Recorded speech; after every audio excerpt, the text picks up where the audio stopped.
So what do you do when you get all the way to the front of Epcot and find out that we are blocked out with our annual pass?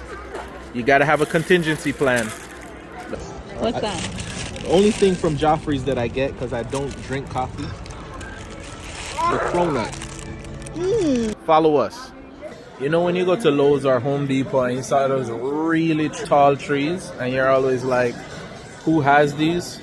If you have a high enough ceiling, you can do something like this.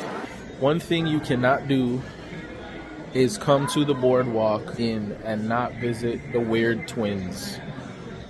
These are the spookiest chairs in Disney World property. And there are actually names on the back of these things. This one here has nail polish on it. Kylie. Is that a cat? Where? Right there. The cardboard part. The cat, right? Dog, I think. A cat dog. My cat. Not that you could miss this, but look up when you walk in. Side area here is a monument of when they used to have payphones.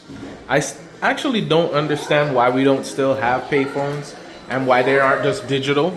They still haven't found another use for this. So we have these weird like metal tombstones. I think they save it just in case, like. I think they just can't figure out what to do with it.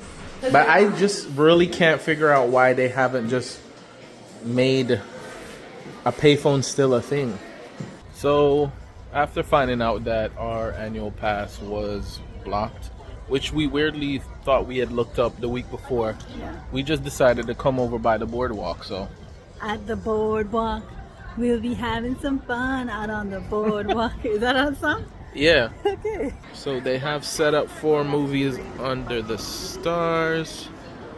They have a nice big Christmas tree in the middle of the courtyard.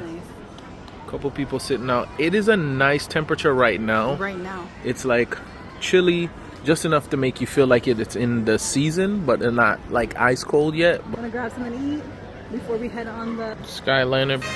All right, so we got all $15 worth of this thing before I try to eat my mozzarella stick, the giant mozzarella stick.